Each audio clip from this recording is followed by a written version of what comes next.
ಇತ್ತೀಚಿನ ಸಂಚಿಕೆಗಳನ್ನು ಜಾಹೀರಾತಿನ ಕಿರಿಕಿರಿ ಇಲ್ಲದೆ ನೋಡಿ.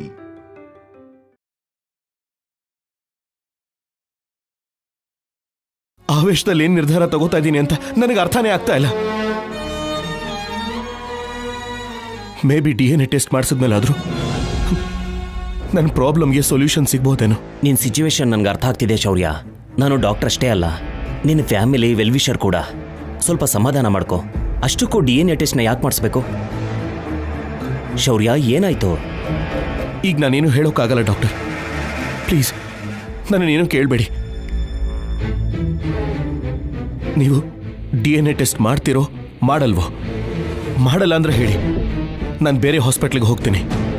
ಶೌರ್ಯ, ವೆಯ್ಟ್. ನಮ್ಮವರು ಅನ್ಕೊಳ್ಳೋರೆಲ್ಲ ಚೆನ್ನಾಗಿರ್ಬೇಕು ಅಂತಾನೆ ಕೋರ್ಕೋತೀವಿ. ಅಂಥದ್ರಲ್ಲಿ ನೀನು ಸಡನ್ ಆಗಿ ಬಂದು ನಿನ್ನ ಮಗುಗೆ DNA ಟೆಸ್ಟ್ ಮಾಡಬೇಕು ಅಂದಾಗ ನನಗೇನೂ ಅರ್ಥ ಆಗಲಿಲ್ಲ. ನೀನು ಎಷ್ಟು ಒಳ್ಳೆಯವನು ಅಂತ ನನಗೆ ಗೊತ್ತು. ಅಂಥದ್ರಲ್ಲಿ ನೀನು ಹೀಗೆ ಕೇಳ್ತಿದೀಯಾ ಅಂದರೆ ಏನೋ ಒಂದು ರೀಸನ್ ಇದ್ದೇ ಇರುತ್ತೆ. I understand. ಸಿಸ್ಟರ್, ಹೇಳಿ ಡಾಕ್ಟರ್. DNA ಟೆಸ್ಟ್ಗೆ ಸ್ಯಾಂಪಲ್ ತಗೊಳ್ಳಿ. ಸರಿ ಡಾಕ್ಟರ್. ಹೋಗಿ ಶೌರ್ಯ. ಬನ್ನಿ ಸರ್.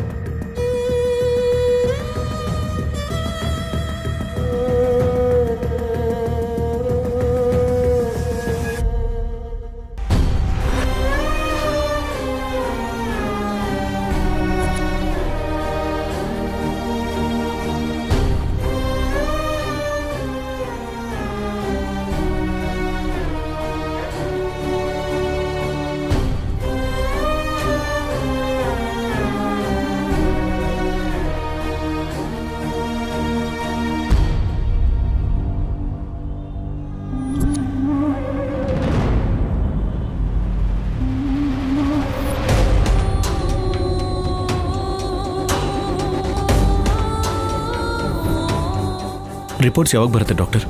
ರಿಪೋರ್ಟ್ಸ್ ಬರೋದಕ್ಕೆ 24 ಅವರ್ಸ್ ಟೈಮ್ ಆಗುತ್ತೆ. ನೀವು ನಾಳೆ ಬನ್ನಿ. Thank you doctor. ಓಕೆ.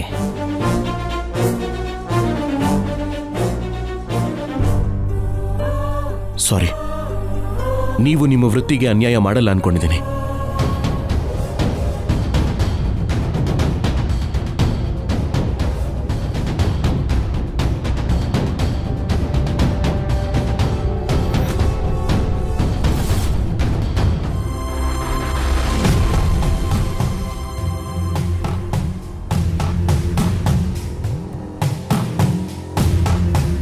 ನನ್ನ ಮಗನ್ಗೆ ಎಷ್ಟು ಮಾತಾಡಿದ್ರು.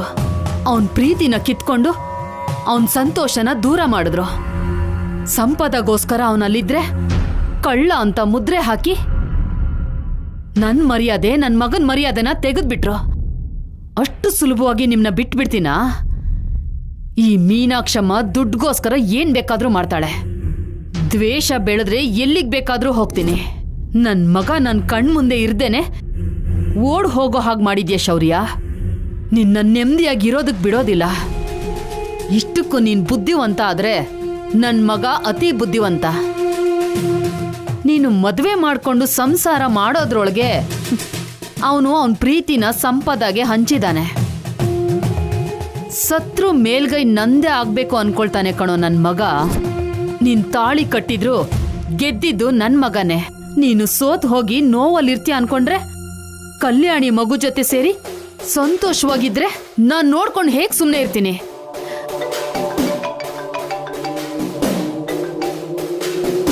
ಹಲೋ, ಯಾರು? ಅಮ್ಮ. ಸಿದ್ದು, ನಾನೇ ಅಮ್ಮ. ಎಲ್ಲಿದ್ಯೋ?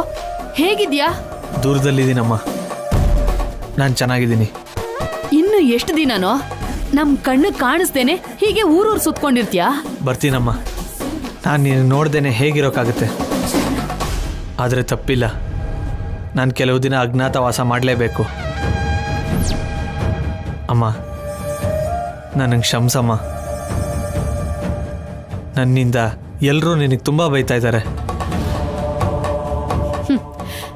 ನಮ್ಮೂರಲ್ಲಿ ನನಗ್ ಬಾಯಿ ಕೊಡೋರು ಯಾರೋ ಇದ್ದಾರೆ. ನೀನ್ ಹೋದ್ಮೇಲೆ ದಮಯಂತಿ, ಶಿವಪಾರ್ವತಿ ನನ್ನನ್ನ ಬೈಬೇಕು ಅನ್ಕೊಂಡ್ರು. ನಾನ್ ಸರಿಯಾಗಿ ಹೇಳಿದೀನಿ ಬಿಡು. ನನ್ನ ಮೇಲೆ ನಿನಗೆ ಕೋಪ ಇಲ್ವಾ ಅಮ್ಮ? ಯಾಕೋ ಕೋಪ? ನಿನ್ ಮನ್ಸಿಗೆ ಇಷ್ಟ ಆಗಿರೋ ಹುಡುಗಿ ಜೊತೆ ಹೋಗಿದ್ಯಾ ಅಷ್ಟೇ ತಾನೇ? ಬೇಜಾರೇನು ಅಂದ್ರೆ ವರದಕ್ಷಿಣೆ ಬರ್ಲಿಲ್ವಲ್ಲ ಅಂತ.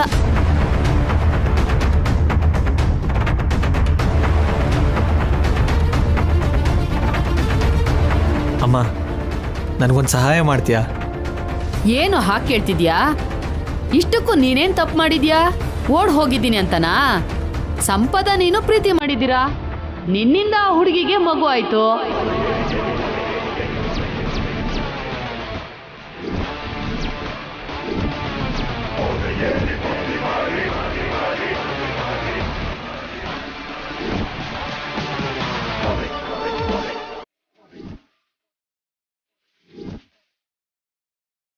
ತಪ್ಪೇನು ಇಲ್ಲ ಬಿಡು. ಈಗ ನೀವು ಜೊತೆಲೇ ತಾನೇ ಇದ್ದೀರಾ?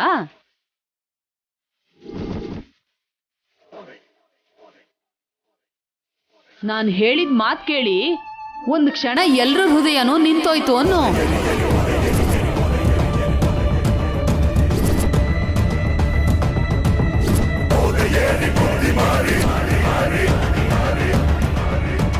ಅಮ್ಮ, ನೀನು ಹೇಳ್ತಿರೋದು ನಿಜಾನಾ? ಹೌದು ಕಣೋ, ಶೌರ್ಯ ಮುದ್ದಾಡ್ತಾ ಇರೋ ಮಗು ನಿನ್ ಮಗುನೇ ಅಂತ ಹೇಳ್ದೆ. ಅಯ್ಯೋ, ನೀವ್ ಯಾಕೆ ಹೇಳಿದ್ರಿ ಅತ್ತೆ? ಇವಾಗ ಅಲ್ಲಿ ಏನ್ ನಡೀತಿದೆ? ಅದು ಅಮ್ಮ, ನಾನು ಮತ್ತೆ ಕಾಲ್ ಮಾಡ್ತೀನಿ ಇರು. ಅದು ಅದಲ್ಲ ಕಣೋ.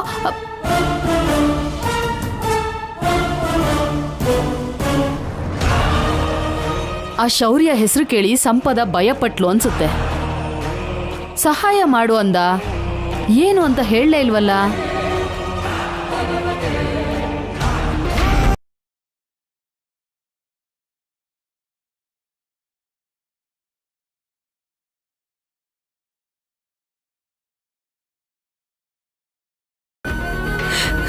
ಸ್ಯಾಮ್, ಟೆನ್ಷನ್ ಆಗ್ಬೇಡ. ಟೆನ್ಷನ್ ಮಾಡ್ಕೊಳ್ದೆ ಹೇಗಿರಕ್ಕಾಗತ್ತೆ ಸಿದ್ದು? ನಾನಿಲ್ಲ ಅಂದ್ರು ಇಷ್ಟು ದಿನ ಶೌರ್ಯ ಮಗುನ ಪ್ರೀತಿಯಿಂದ ನೋಡ್ಕೋತಾನೆ ಅನ್ನೋ ಧೈರ್ಯದಿಂದ ಬದುಕಿದ್ದೀನಿ. ಆದ್ರೆ ಇವಾಗ ಹೋಪ್ ಹೋಯ್ತು. ಸ್ಯಾಮ್, ಏನೇ ನಡೆದ್ರು ನಮ್ಮ ಒಳ್ಳೇದಕ್ಕೆ ಅನ್ಕೋಬೇಕು. ನಮ್ಮಮ್ಮ ಹೇಳ್ತಿದ್ದಾಗೇನೆ ಮಗುನ್ ದೂರ ಮಾಡ್ಕೊಳ್ಳಲ್ಲ ಶೌರ್ಯ.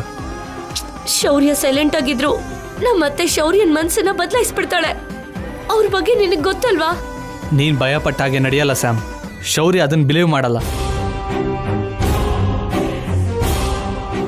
ಮಗುನ ನಾವು ನಮ್ಮ ಹತ್ರನೇ ಕರ್ಕೊಂಬರೋಣ ಅನ್ಕೊಂಡ್ವಿ ಅಲ್ವಾ? ಇದೇ ಅದಕ್ಕೆ ಫಸ್ಟ್ ಸ್ಟೆಪ್ ಅನ್ಕೋ. ಒಂದು ರೀತಿಲಿ ನಮ್ಮಮ್ಮ ಮಗುನ ನಮ್ಮ ಮಗ ಅಂತ ಹೇಳೋದೇ ಒಳ್ಳೇದು. ನಾಳೆ ಹೋಗಿ ನಮ್ಗೆ ಆ ಮಗು ಬೇಕು ಅಂತ ಕೇಳ್ತಿದ್ದಾಗೇನೆ ನಿಮ್ಮ ಅತ್ತನೇ ಹತ್ರ ಇದ್ದು ಮಗುನ ನಮ್ಮ ಕೈ ಕೊಟ್ಬಿಡ್ತಾರೆ. ಶೌರ್ಯ ಕೂಡ ನಮ್ಮ ಬಗ್ಗೆ ಯೋಚನೆ ಮಾಡೋದನ್ನ ಬಿಡಕ್ಕೆ ಶುರು ಮಾಡ್ತಾನೆ. ನಾವು ಬೇಗ ನಮ್ಮ ಗುರಿನ ಸೇರ್ಬೋದು ಸ್ಯಾಮ್. Be strong.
ಒಂದಿನ ಸಿದ್ದು ಕಲ್ಯಾಣಿ ನಿಶ್ಚಿತಾರ್ಥ ಆದ್ಮೇಲೆ ಅವನು ಮುಚ್ಚಿಡೋಕಾಗದೆ ಅಳ್ತಾ ನನ್ನ ಹತ್ರ ಹೇಳ್ದ, ಸಂಪದ ಹೋಟೆಲ್ ಬೆಳಿತಿರೋ ಮಗು ನನ್ನ ಮಗು ಅಮ್ಮ ಅಂತ.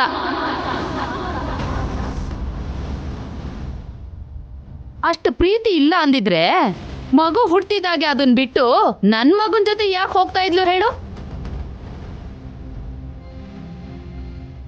ನನ್ನ ಮಗ ನಿನ್ನ ಹೆಂಡತಿ ಓಡ್ ಹೋಗ್ತಾರೆ ಅಂತ ಈ ಮನೆಯವ್ರಿಗೆ ಮೊದಲೇ ಗೊತ್ತಿತ್ತು. ಹಾಗೆ ಇವ್ರಿಗೆ ಈ ಮಗು ನಿಂದಲ್ಲ ಸಿದ್ದುದು ಅಂತನೂ ಗೊತ್ತಿತ್ತು.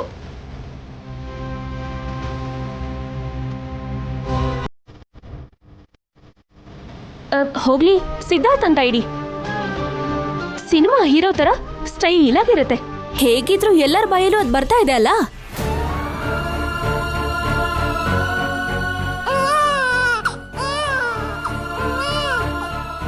ಕೊನೆಗೆ ಮಗು ವಿಷಯದಲ್ಲೂ ಕೂಡ ನನಗೆ ಟಾರ್ಚರ್ ಕೊಡ್ತಾ ಇದೆಯಾ ಸಂಪದ? ಯಾರ್ಯಾರೋ ಏನೇನೋ ಹೇಳ್ತಾ ಇದ್ದಾರೆ, ನನ್ನಿಂದ ನಂಬೋದಕ್ಕೆ ಆಗ್ತಿಲ್ಲ. ಅದು ಅಲ್ಲದೆ ನಿಜ ಏನು ಅನ್ನೋ ಸಂದೇಹ. ನೀನು ಹಾಗೆ ಮಾಡಲ್ಲ ಅನ್ನಿಸ್ತಾ ಇದೆ. ಆದ್ರೆ ನನ್ನನ್ನು ಹೀಗೆ ಬಿಟ್ಟು ಹೊರಟೆ ಹೋದಿಯಲ್ಲ, ಆ ವಿಷಯದಲ್ಲಿ ಇನ್ನೂ ನಿನ್ ಮೇಲೆ ಅನುಮಾನ ಜಾಸ್ತಿ ಆಗ್ತಿದೆ. ನನಗೇನು ಅರ್ಥನೇ ಆಗ್ತಿಲ್ಲ. ಅಟ್ಲೀಸ್ಟ್ ನೀನ್ ನನಗೆ ಸಿಕ್ಕಿದಿದ್ರೆ ಎಲ್ಲದಕ್ಕೂ ಒಂದು ಉತ್ತರ ಸಿಕ್ತಿತ್ತು. ಆದ್ರೆ ಎಷ್ಟೋ ಸಲ ಕಣ್ಮುಂದೆ ಕಾಣಿಸಿದ್ರು ನೀನ್ ಮಿಸ್ ಆಗ್ತಾನೆ ಇದೆಯಾ? ನೀನ್ ಮಿಸ್ ಆಗ್ತಿರೋ ಪ್ರತಿ ಸಲನೂ ನನ್ನ ಮೇಲೆ ನನಗೆ ಕೋಪ ಹೆಚ್ಚಾಗ್ತಾ ಇದೆ. ನನಗೇನ್ ನಿರ್ಧಾರ ತಗೋಬೇಕು ಅಂತ ಅರ್ಥನೇ ಆಗ್ತಾ ಇಲ್ಲ. ಶೌರ್ಯ, ಏನೋ ಕೂಗ್ತಾ ಇದ್ರು ಹಾಗೆ ಮಾತಾಡ್ದೆ ಬಂದ್ಬಿಟ್ಟೆ. ಹಾಸ್ಪಿಟಲ್ಗೆ ಹೋಗಿದ್ಯಲ್ಲ, ಏನಾಯ್ತು?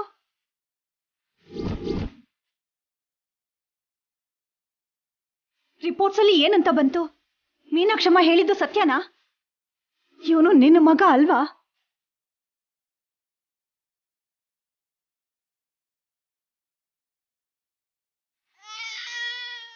ಅತ್ತೆ, ಚಿಕ್ಕ ಮಗು ಅತ್ತೆ, ಪಾಪ. ನಿನ್ ಮಗನೇ ಅಲ್ವಾ ಅಂತ ಕೇಳೋದ್ ಬಿಟ್ಟು ನಿನ್ ಮಗ ಅಲ್ವಾ ಅಂದ್ರೆ ಏನರ್ಥ? ಕಂದ ಆಫೀಸರ್ ಮಗು ಆಗ್ಬಾರ್ದು ಅಂತ ನೀವ್ ಅನ್ಕೋತಿದ್ದೀರಾ? ನೀನು ಅಡ್ಡ ಬಾಯಿ ಹಾಕೊಂಡ್ ಬರ್ಬೇಡ.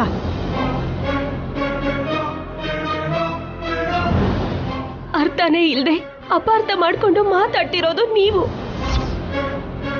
ಪ್ರೀತಿಯಿಂದ ನೋಡ್ಕೊ ಅಂತ ಹೇಳ್ಬೇಕಾಗಿರೋ ನೀವೇ ಕಂದನ್ ಮೇಲೆ ಆಫೀಸರ್ ಮನ್ಸಲ್ಲಿ ವಿಷದ ಬೀಜ ಹುಟ್ಟಾಕ್ತಾ ಇದ್ದೀರಾ. ಯಾರೇ ಆದ್ರೂ ಯಾವಾಗೇ ಆದ್ರೂ ತಪ್ಪು ನಡಿಬಾರ್ದು, ಎಲ್ಲ ಒಳ್ಳೇದೇ ಆಗ್ಬೇಕು ಅಂತ ಕೇಳ್ಕೋತಾರೆ. ಆದ್ರೆ ನೀವೇನು, ನಿಮ್ಮ ಮಾತುಗಳೇನು ನನಗೊಂಚೂರು ಅರ್ಥ ಆಗ್ತಿಲ್ಲ. ನಿನಗ ಅರ್ಥ ಆಗದೆ ಹೋದ್ರೆ ನನಗಾಗೋ ನಷ್ಟ ಏನೂ ಇಲ್ಲ ಇಲ್ಲಿ.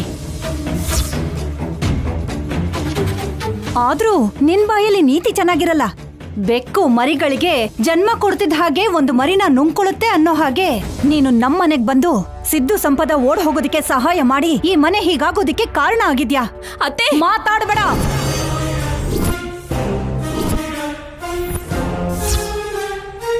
ನೀನ್ ಕಿರ್ಚ್ಕೊಂಡು ನನ್ ಮೇಲೆ ಅಧಿಕಾರ ಚಲಾಯಿಸೋದಕ್ ಬರ್ಬೇಡ.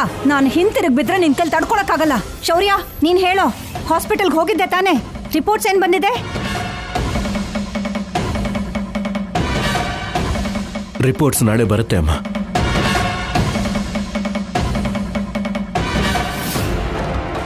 ಹಾಗಾದ್ರೆ ನಿಜ ಏನು ಅಂತ ಗೊತ್ತಾಗೋವರೆಗೂ ಇವ್ ನೆರಳು ನನ್ ಮೇಲೆ ಬೀಳ್ಬಾರ್ದು.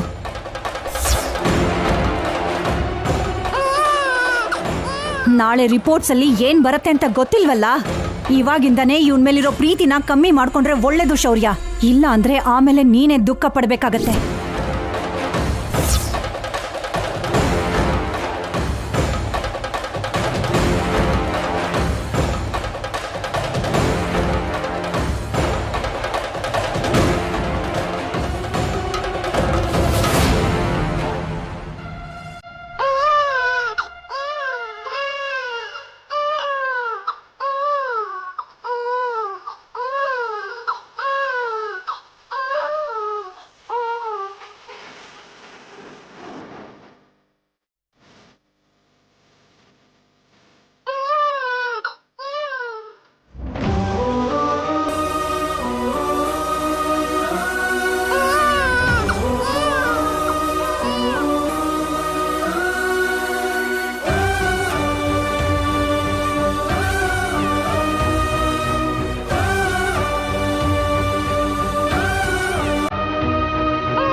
ಅಳ್ಬೇಡ.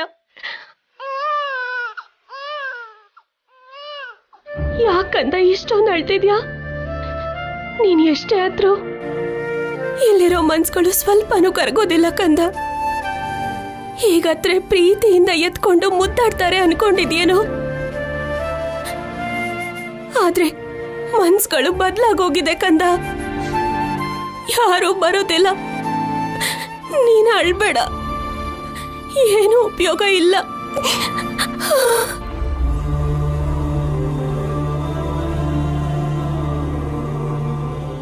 ಮನ್ಸಲ್ಲಿರೋ ಪ್ರೀತಿನ ಯಾರೋ ಅಂದಿರೋ ಮಾತುಗಳು ತಡೀತಿದೆ. ಅವ್ರು ನಿನ್ ಜೊತೆ ಇಲ್ದೇ ಇದ್ರೆ ಏನಂತೆ?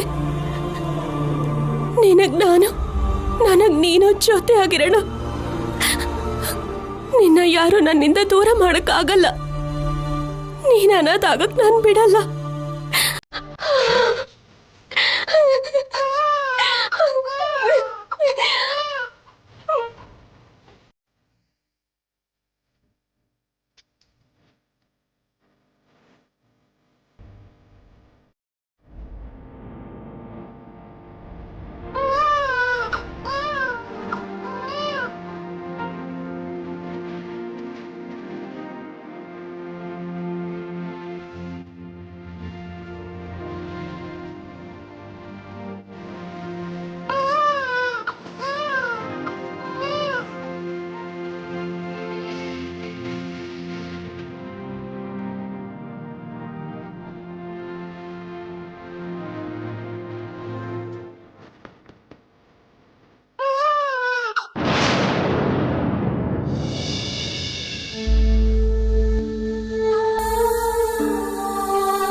ಅನುಪಮ. ಅಮ್ಮ, ಏನಮ್ಮ? ಶೌರ್ಯ ಬಂದ? ಬಂದ ಅಮ್ಮ. ಮಗು ಇನ್ನು DNA ರಿಪೋರ್ಟ್ ಬಂದಿಲ್ಲ ಅಂತಮ್ಮ. ನಾಳೆ ಬರುತ್ತೆ ಅಂತ ದಮಯಂತಿ ಮಾತಾಡ್ಕೊಳ್ತಾ ಇದ್ಲಮ್ಮ. ನಮ್ಮ ಮನೆ, ನಾನು ನೆಮ್ಮದಿಯಾಗಿರೋದು ಆ ಭಗವಂತನಿಗೆ ಇಷ್ಟ ಇಲ್ಲ ಅನ್ಸುತ್ತೆ ಅನುಪಮ. ನಾನು ಪ್ರಾಣವಾಗಿ ನೋಡ್ಕೊಂಡಿದ್ದ ನನ್ನ ದೊಡ್ಡ ಮಗನಿಗೆ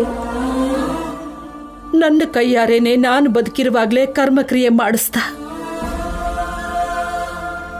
ಮಕ್ಕಳು, ಸೊಸೆಯರು, ಮೊಮ್ಮಗ, ಮೊಮ್ಮಗಳಿಂದ ಮನೆಯೆಲ್ಲ ತುಂಬಿದ್ರೆ ಅದನ್ನ ನೋಡಿ ಕಣ್ಣಲ್ಲಿ ಆನಂದ ಬಾಷ್ಪ ಬರಬೇಕಾಗಿರೋ ಈ ವಯಸ್ಸಲ್ಲಿ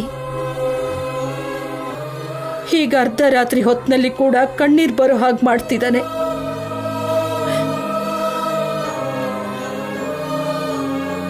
ಈ ವಯಸ್ಸಿನಲ್ಲೂ ಈಶ್ವರ ಈ ಪರೀಕ್ಷೆನ ಯಾಕೆ ಮಾಡ್ತಿದ್ದಾನೋ ಏನೋ. ಬೇಜಾರು ಮಾಡ್ಕೋಬೇಡ ಪಾರ್ವತಿ.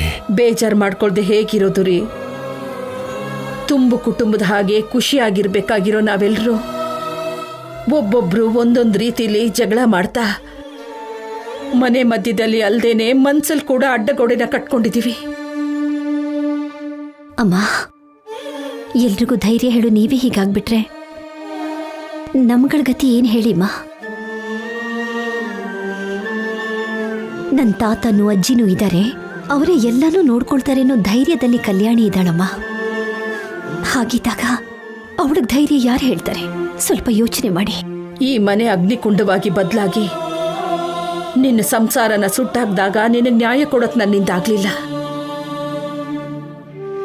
ಮತ್ತೆ ಇವಾಗ 18 ವರ್ಷಗಳ ನಂತರ ನನ್ನ ಮೊಮ್ಮಗಳಿಗೆ ಅದೇ ಸಮಸ್ಯೆ ಬಂದ್ರೆ ನೋಡ್ತಾ ಸುಮ್ಮನಾಗಿದ್ದೀನಿ. 4 ಕಣ್ಣೀರ್ ಹನಿ ಹಾಕೋದು ಬಿಟ್ರೆ ಏನು ಮಾಡೋದಕ್ಕಾಗ್ತಿಲ್ಲ.